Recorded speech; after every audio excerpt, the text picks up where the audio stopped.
Hello friends, আজকে আমরা আলোচনা করব West Bengal school service commission বা WBSLSTর পিজি ফিজিওলজির একটি অত্যন্ত গুরুত্বপূর্ণ টপিক পিউরিন বায়োসিনথেসিস।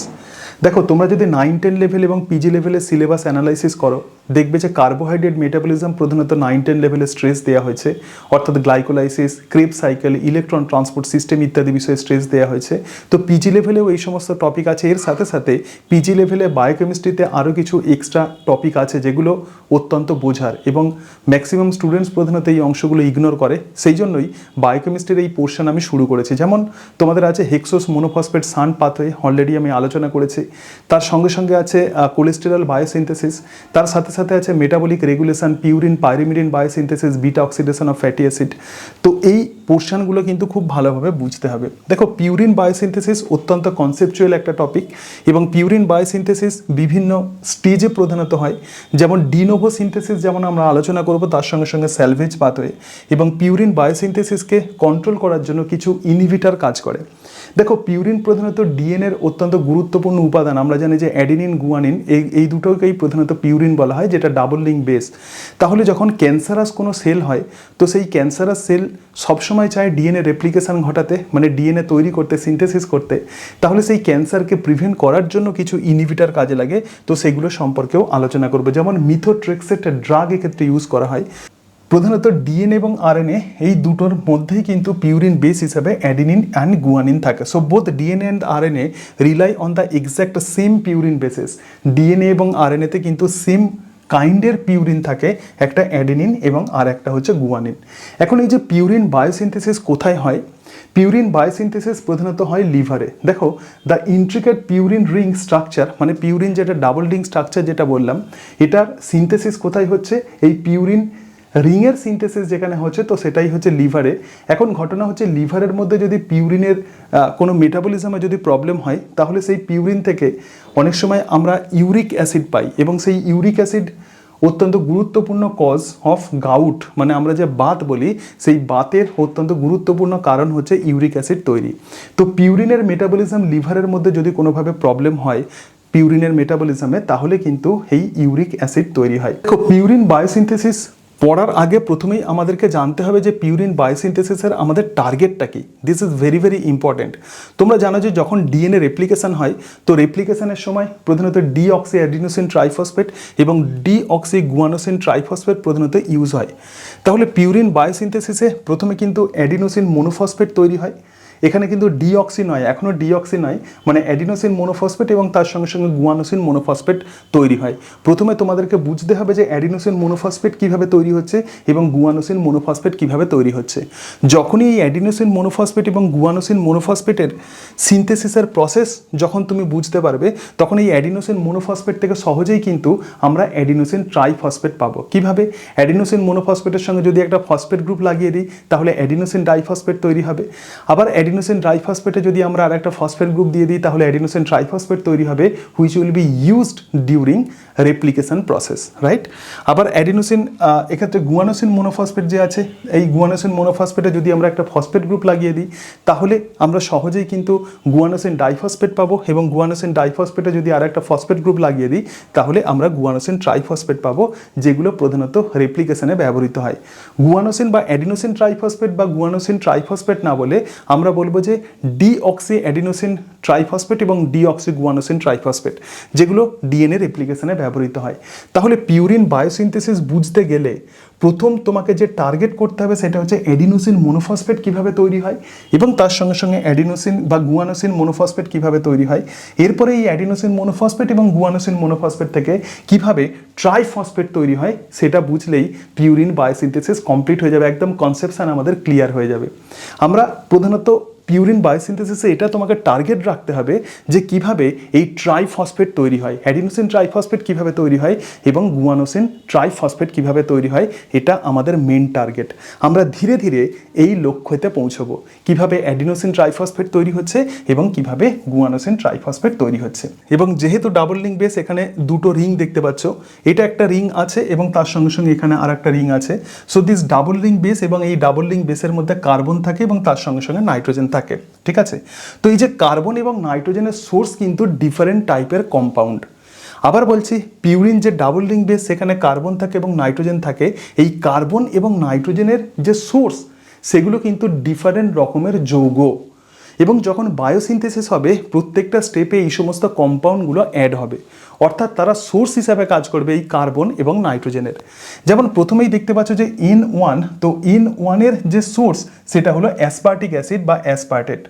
তারপরেই দেখো C2 মানে কার্বন নাম্বার 2 যেটা আছে, তো তার যেটা সোর্স সেটা হচ্ছে N10 ফর্মিল টেট্রাহাইড্রোফোলেট, যেটাকে আমরা বলবো N10 ফর্মিল THF। This is very very important, এবং মিথোট্রেক্সের ড্রাগ কিন্তু এখানেই কাজ করে। অ্যান্টি ক্যান্সারাস যে ড্রাগ যেটাকে বলা হয় মিথোট্রেক্সেট, সেটা এই টেট্রাহাইড্রোফোলেট সিনথেসিসে প্রধানত বাধা দেয়, এবং তার ফলে পিউরিন বায়োসিনথেসিসের সময় যে এই কার্বন 2 এর যেটা সোর্স হিসাবে কাজ করে সেই সোর্সটা পায় না, এবং তার ফলে পিউরিন বায়োসিনথেসিস কিন্তু ব্যাহত হয়। সুতরাং কার্বন 2 এর যেটা সোর্স সেটা হচ্ছে N10 ফর্মিল টেট্রাহাইড্রোফোলেট। এছাড়া দেখো N3 এবং N9 এর যে সোর্স হিসাবে কাজ করে সেটা হলো গ্লুটামিন। N3 আর N9 এর সোর্স হিসাবে তাহলে কে কাজ করছে? গ্লুটামিন। এবং C4 carbon number 4, carbon number 5 এবং N7 নাইট্রোজেন 7 এর যে সোর্স হিসাবে কাজ করে যে কম্পাউন্ড, তো সেটি হলো গ্লাইসিন। এবং কার্বন নাম্বার 6 এর কার্বন সোর্স হিসেবে কাজ করে এক্ষেত্রে কার্বন ডাইঅক্সাইড, এবং কার্বন নাম্বার 8 এর সোর্স হিসেবে কাজ করে মেথিনিল FH4 আমাদেরকে জানতে হবে। দেখো পিউরিন বায়োসিনথেসিস প্রধানত দুটো স্ট্র্যাটেজিতে পিউরিন বায়োসিনথেসিস হয়। একটা ডি নোভো সিনথেসিস, যেটা নর্মাল যে সিনথেসিস, তো সেই নর্মাল সিনথেসিসে এখানে স্টার্ট হচ্ছে কোথা থেকে? Glucose 6 phosphate. তো এই যে গ্লুকোজ 6 ফসফেট ভায়া হেক্সোস মোনোফসফেট সান পাথ হয়ে টু ক্রিয়েট রাইবোজ 5 ফসফেট, অর্থাৎ গ্লুকোজ 6 ফসফেট থেকে রাইবোজ 5 ফসফেট তৈরি হয়, এবং সেই রাইবোজ 5 ফসফেট কিন্তু প্রথম কম্পাউন্ড যেটা পিউরিন বায়োসিনথেসিস হয় ডি নোভো সিনথেসিসের প্রথম কম্পাউন্ড। এবং তার সঙ্গে সঙ্গে দেখো এই জায়গাতে high energy cost multi step process, সুতরাং ডি নোভো সিনথেসিসে প্রচুর পরিমাণে এনার্জি লাগে, এবং এটা একটা মাল্টি স্টেপ প্রসেস। আর স্যালভেজ পাথওয়ে মানে কি? স্যালভেজ পাথওয়ে আমরা জানি যে ডিএনএ যখন ব্রেক হয়ে যায়, তাহলে ডিএনএ ব্রেক হলে কি হবে? প্রচুর পরিমাণে পিউরিন আমরা পাবো, ফ্রি পিউরিন আমরা পাবো, এবং সেই ফ্রি পিউরিন থেকে যখন নতুনভাবে পিউরিনের যখন রিসাইক্লিং হবে, তো তাকেই বলা হয় স্যালভেজ পাথওয়ে।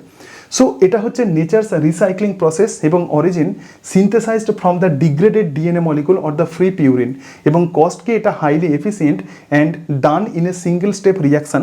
যেহেতু একটা স্টেপেই এই স্যালভেজ পাথওয়ে সম্পন্ন হয়, সেই জন্য তুলনামূলকভাবে এটা কস্ট বেনিফিট, মানে এক্ষেত্রে খুব বেশি এটিপি লাগে না। এবার আমরা চলে আসছি de novo pathway of purine biosynthesis. দেখো পিউরিন বায়োসিনথেসিসের প্রথম যে কম্পাউন্ড আছে সেটা হচ্ছে রাইবোজ 5 ফসফেট। এই রাইবোজ 5 ফসফেট থেকেই কিন্তু পিউরিন বায়োসিনথেসিস শুরু হয়, এবং এই ribose 5 phosphate synthesized from the glucose 6 phosphate via hexose monophosphate shunt pathway. আগের দিন আমরা দেখেছিলাম যে হেক্সোস মোনোফসফেট শান্ট পাথওয়ে অত্যন্ত গুরুত্বপূর্ণ ফর পিউরিন বায়োসিনথেসিস। এর কারণটা কি? কারণ পিউরিন বায়োসিনথেসিস স্টার্ট হচ্ছে রাইবোজ 5 ফসফেট থেকে। এই রাইবোজ 5 ফসফেট কোথা থেকে আসছে? গ্লুকোজ 6 ফসফেট থেকে। এবং এই গ্লুকোজ 6 ফসফেট দেখো, তাহলে এই গ্লুকোজ 6 ফসফেট থেকে আমরা রাইবোজ 5 ফসফেট পাচ্ছি, এই জায়গাতে হেক্সোস মোনোফসফেট শান্ট পাথওয়ে কাজ করছে। এরপরে এই রাইবোজ 5 ফসফেট যাতে পরিণত হয় তার নাম হচ্ছে PRPP। This is very very important. সুতরাং রাইবোজ 5 ফসফেট কিসে পরিণত হচ্ছে? এখানে রাইবোজ 5 ফসফেট পরিণত হচ্ছে PRPP-তে। PRPP মানে ফসফোরাইবোসিল পাইরোফসফেট। ফসফোরাইবোসিল পাইরোফসফেট হচ্ছে PRPP। তো এই যে PRPP তৈরি করছে কে? যে এনজাইম তৈরি করছে তার নাম হচ্ছে PRPP সিনথেটেজ, এবং এই জায়গাতে কিন্তু এটিপি লাগছে। এই জায়গাতে কি লাগছে? এটিপি লাগছে, রাইট? সো এটিপি কি করছে? রাইবোজ 5 ফসফেটকে ফসফোরাইবোসিল পাইরোফসফেটে পরিণত করে। তো এই যে স্টেপটা, so this step is not committed step because PRPP is also utilized heavily in the salvage pathway। তাহলে এটা কিন্তু কমিটেড স্টেপ নয়, কারণ কি? এই PRPP ফার্দার আমরা স্যালভেজ পাথওয়েতে এটা ইউটিলাইজ হয়। নট অনলি এটা একদম টোটাল এই যে আমরা যে ডি নোভো পাথওয়ে দেখছি এখানেই যে এক্সক্লুসিভলি ইউজ হয় সেরকম নয়। এই যে PRPP যেটা তৈরি হচ্ছে এইভাবে, সেটা কিন্তু ছড়িয়ে পড়ে স্যালভেজ পাথওয়েতেও, কিন্তু এই PRPP ইউটিলাইজ হয়। সেই জন্য বলা হচ্ছে this is not a committed step. আচ্ছা, এরপরে দেখো, এরপরে এই যে ফসফোরাইবোসিল পাইরোফসফেট আছে, এই ফসফোরাইবোসিল পাইরোফসফেট এবার যাতে পরিণত হয়, দেখো ফসফোরাইবোসিল যে পাইরোফসফেট আছে, এই ফসফোরাইবোসিল পাইরোফসফেট এবার পরিণত হয় ফসফোরাইবোসিল অ্যামাইনে পরিণত হয়। কিসে পরিণত হয়? ফসফোরাইবোসিল অ্যামাইনে। তো এই জায়গাতে তাহলে যেটা আসে সেটা হলো গ্লুটামিন। আমি বলেছিলাম যে কার্বন এবং নাইট্রোজেনের সোর্স হিসেবে বিভিন্ন কম্পাউন্ড কাজ করে। তাহলে পিআরপিপি থেকে যখন ফসফোরাইবোসিল অ্যামাইন তৈরি হচ্ছে তো সেখানে কিন্তু গ্লুটামিন আসে, এবং এক্ষেত্রে যে এনজাইম কাজ করে তার নাম হচ্ছে glutamine amidotransferase. Glutamine amidotransferase.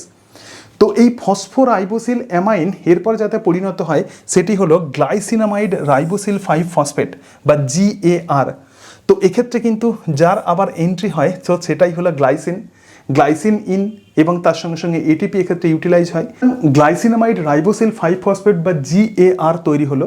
তো GAR এবার ট্রান্সফারেজ এনজাইমের প্রভাবে ফর্মিল গ্লাইসিনামাইড রাইবোসিল 5 ফসফেটে পরিণত হয়। কিসে পরিণত হয়?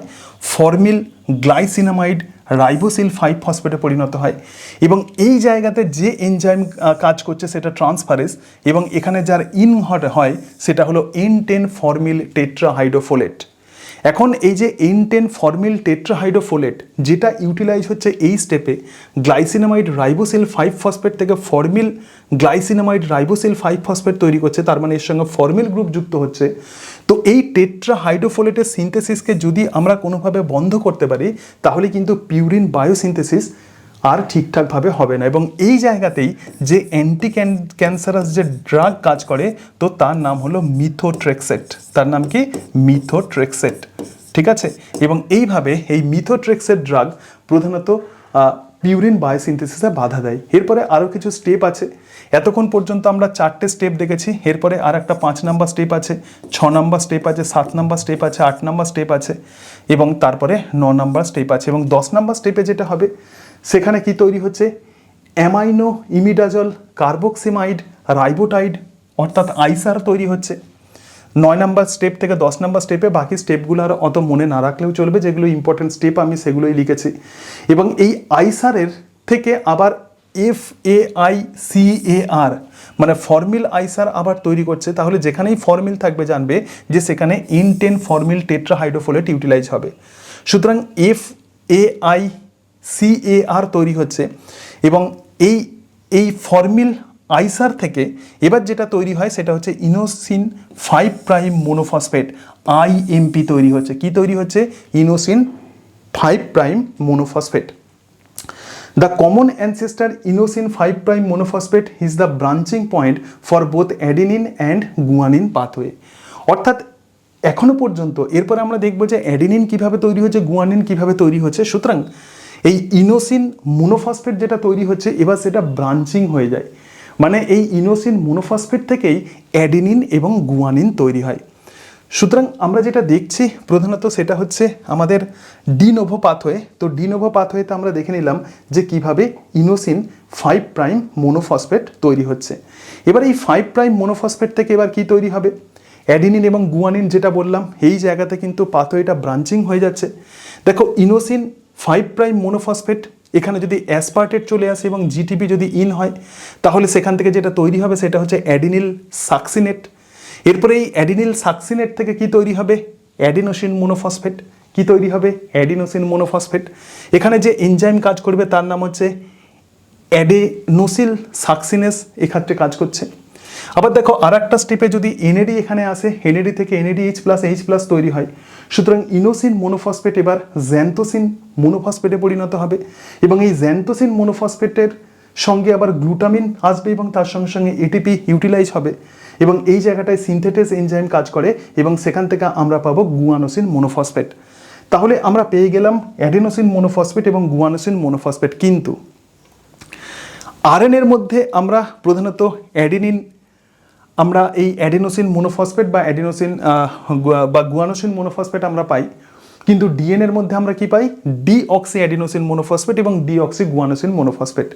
কিন্তু যখন রেপ্লিকেশন হয় তখন এই মোনোফসফেট কিন্তু ট্রাইফসফেটে পরিণত হয়। সুতরাং ব্যাপারটা কিভাবে হচ্ছে এবার দেখে নাও। দেখো, সুতরাং মোনোফসফেট থেকে কিভাবে ট্রাইফসফেট আমরা পাবো, এই ট্রাইফসফেটটা কিন্তু গুরুত্বপূর্ণ।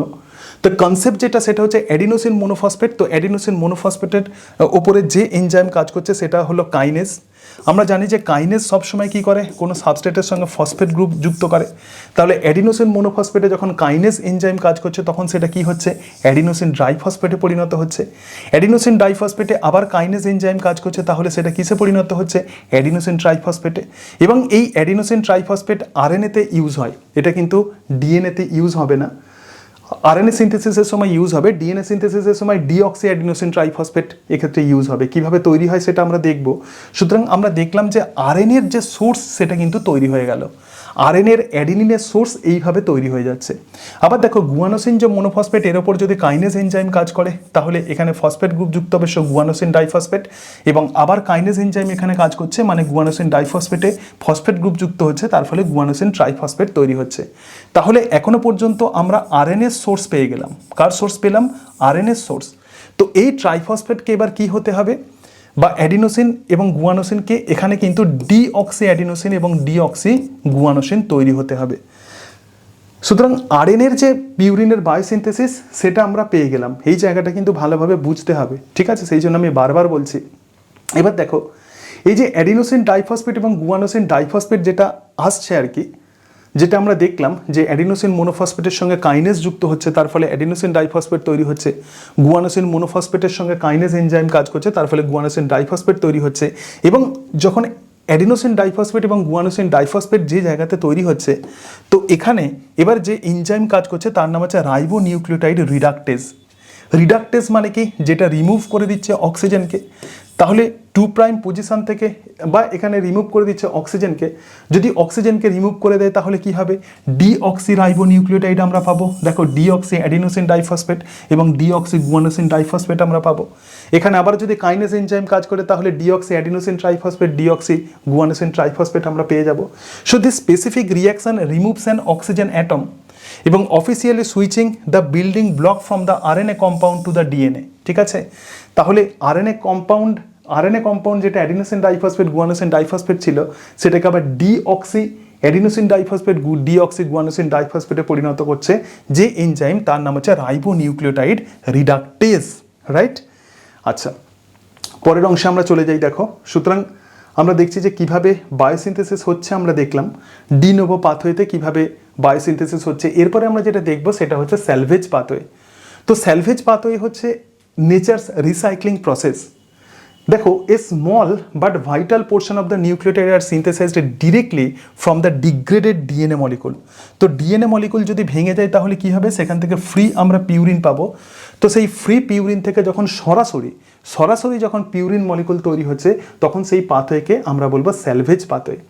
দ্য মেকানিজম কি, the free purines are captured and merged with PRPP, যেটা প্রথমেই তোমাদেরকে বললাম, যখন ডি নোভো পাথওয়ে হচ্ছে তখন রাইবোজ 5 ফসফেট থেকে যে পিআরপিপি যেটা তৈরি হচ্ছে সেটা কিন্তু কমিটেড স্টেপ ছিল না, বলেছিলাম যে সেটা স্যালভেজ পাথওয়েতে ইউজ হয়।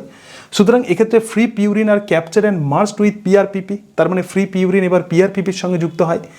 তো এই যে স্টেপ আছে এই স্যালভেজ পাথওয়ের, তাহলে অ্যাডভান্টেজ কোথায়? Instead of the massive multi step D novo process, আগে যেটা দেখলাম যে একটা ম্যাসিভ মাল্টি স্টেপ প্রসেস যেটা হচ্ছিল, সুতরাং এক্ষেত্রে কি হচ্ছে, salvage pathway সিনথেসাইজেস the purine nucleotide in a fast and highly efficient one step reaction. একটা সিঙ্গেল স্টেপেই কিন্তু পিউরিন বায়োসিনথেসিস এই স্যালভেজ পাথওয়েতে হয়ে যায়।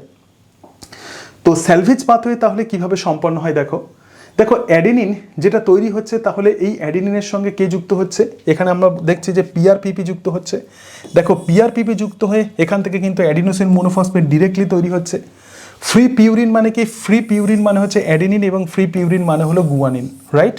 তো এই অ্যাডেনিনের সঙ্গে যখন পিআরপিপি যুক্ত হয়ে যাচ্ছে এবং এক্ষেত্রে যে এনজাইম কাজ করছে তার নাম হচ্ছে অ্যাডেনিন ফসফোরাইবোসিল ট্রান্সফারেজ এপিআরটি, এবং সেটা অ্যাডেনিনকে অ্যাডিনোসিন মোনোফসফেটে পরিণত করছে। এরপরে সেই অ্যাডিনোসিন মোনোফসফেটে কাইনেজ কাজ করবে, অ্যাডিনোসিন ডাইফসফেট, আবার এর উপর কাইনেজ কাজ করলে অ্যাডিনোসিন ট্রাইফসফেটে পরিণত হবে। সুতরাং আমরা ডিএনএর নিউক্লিওটাইডের সোর্স আমরা পেয়ে যাব। আবার দেখো এক্ষেত্রে যে গুয়ানিন আছে, গুয়ানিনের সঙ্গে পিআরপিপি যুক্ত হলো, তাহলে এখানে কি তৈরি হবে, গুয়ানোসিন মোনোফসফেট, এর উপর কাইনেজ এনজাইম কাজ করবে, গুয়ানোসিন ডাইফসফেট, আবার কাইনেজ এনজাইম কাজ করবে, গুয়ানোসিন ট্রাইফসফেট তৈরি হয়ে যাবে। এবং এক্ষেত্রে যে এনজাইমটা কাজে লাগে তার নাম হচ্ছে HGPRTAC, তার মানে hypoxanthine guanosine phosphoribosyl transferase. Hypoxanthine guanosine phosphoribosyl transferase acts in this step. এছাড়া এই যে হাইপোক্স্যান্থিন যেটা আছে সেই হাইপোক্স্যান্থিনের সঙ্গেও কিন্তু পিআরপিপি যুক্ত হয় এবং তার ফলে ইনোসিন মোনোফসফেটও আমরা পাবো, যেটা স্যালভেজ পাথওয়েতে বলেছিলাম। এই ইনোসিন মোনোফসফেট এবার দুটো স্টেপে চলে যেতে পারে, এখান থেকে অ্যাডিনিন তৈরি হতে পারে এবং এখান থেকে গুয়ানিন তৈরি হতে পারে। সুতরাং হাইপোক্স্যান্থিন থেকেও, যেটা ডিএনএ ব্রেক হয়ে যেটা হাইপোক্স্যান্থিন তৈরি করছে, তো সেই হাইপোক্স্যান্থিন থেকেও আমরা ইনোসিন মোনোফসফেট আমরা পেতে পারি। তো এই যে পাথওয়ে আছে যেটা একটা সিঙ্গেল স্টেপ প্রসেস, তো এটাকেই আমরা বলবো স্যালভেজ পাথওয়ে। এরপরে এবার আমরা দেখি যে কিভাবে, দেখো এরপরে যে অংশটা আছে যে ক্লিনিক্যাল ইন্টারভেনশন মানে সাবোটেজিং দ্য ফ্যাক্টরি, বিষয়টিকে এই যে বায়োলজিক্যাল ইম্পারেটিভ, দেখো ফার্স্ট ডিভাইডিং সেল, যেগুলো ফার্স্ট ডিভাইডিং সেল আছে মানে যারা খুব দ্রুত বিভাজিত হয়, যেমন ব্যাকটেরিয়া এবং তার সঙ্গে সঙ্গে cancer cell, require the massive amount of the purine. কারণ তাদের সবসময় বিভাজন হচ্ছে, যেহেতু বিভাজন হচ্ছে তার মানে ডিএনএর সবসময় তাদের সিনথেসিসের প্রয়োজন, তাহলে তাদের কি প্রয়োজন? হিউজ অ্যামাউন্ট অফ পিউরিন প্রয়োজন টু কনস্ট্যান্টলি রেপ্লিকেট দেয়ার ডিএনএ। তো ইন মেডিকেল স্ট্র্যাটেজি দেখো, if we can intentionally introduce the inhibitor, যদি আমরা ইনহিবিটারকে যদি যুক্ত করি তাহলে ব্লক দ্য পিউরিন বায়োসিনথেসিস। সুতরাং ব্যাকটেরিয়া প্রধানত আমাদের বিভিন্ন রকমের ক্ষতি করে, বিভিন্ন ডিজিজ ঘটায় এবং তাদের রিপ্রোডাকশনের জন্য কি দরকার? Massive amount of purine. তাহলে সেই পিউরিন বায়োসিনথেসিসকে যদি আমরা ব্লক করতে পারি, ব্যাকটেরিয়ার হাত থেকে আমরা রক্ষা পাবো। সুতরাং inhibitors block the purine biosynthesis and the cells runs out of the raw materials, so DNA replication halt, এক্ষেত্রে DNA replication থেমে যাবে and the runaway cell division stop, অর্থাৎ আমরা ব্যাকটেরিয়া বা ক্যান্সার সেলের হাত থেকে আমরা রক্ষা পেতে পারবো। তো সেই জন্যই কিন্তু পিউরিন বায়োসিনথেসিস এত বেশি গুরুত্বপূর্ণ।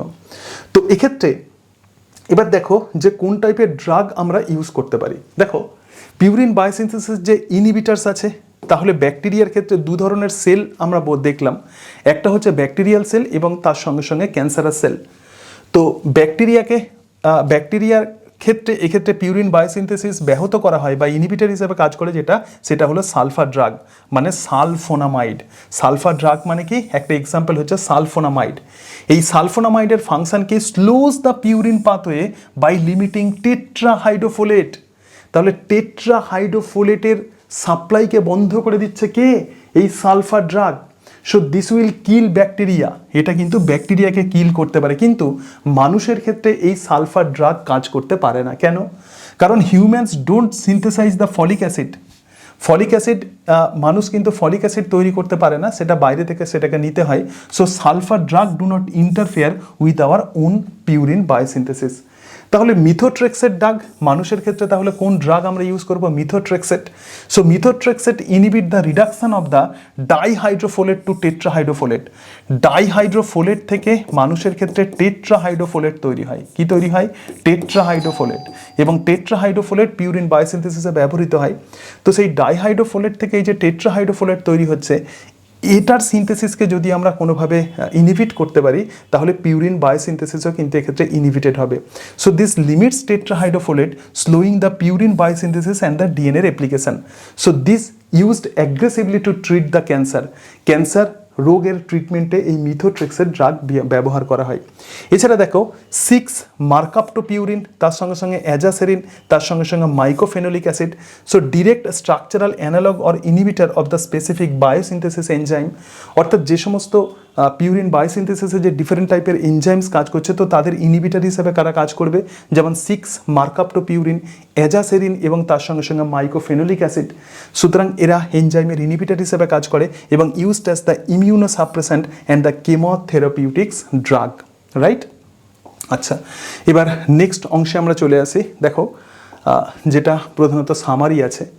সুতরাং সামারি এখানে দেখো origin and the blue print, প্রথমে হচ্ছে প্রাইমারি অ্যাসেম্বলি। তো এতক্ষণ যেটা বললাম তার একদম সামারি এখানে করা আছে। দেখো তো পিউরিন বায়োসিনথেসিস প্রধানত কোথায় হচ্ছে? এক্ষেত্রে লিভারে হচ্ছে এবং বিভিন্ন কম্পাউন্ড কাজ করছে, কারণ পিউরিনের মধ্যে যে কার্বন নাইট্রোজেন আছে, সো বিভিন্ন কম্পাউন্ড প্রধানত এই কার্বন নাইট্রোজেনের সোর্স হিসাবে কাজ করে, যেমন অ্যাসপার্টেট, যেমন গ্লাইসিন, যেমন গ্লুটামিন, যেমন কার্বন ডাইঅক্সাইড, টেট্রাহাইড্রোফোলেট ডেরিভেটিভস এক্ষেত্রে কাজ করছে। এবং ডিনোভো পাথওয়ে, দেখো ডিনোভো পাথওয়ে প্রধানত কী হচ্ছে? এটা স্টার্ট হচ্ছে রাইবোজ 5 ফসফেট থেকে। তো রাইবোজ 5 ফসফেট থেকে পিআরপিপি তৈরি হচ্ছে, যেটা স্যালভেজ পাথওয়েতে ইউজ হয়, সেই জন্য এই পাথওয়েটাকে আনকমিটেড বলবো।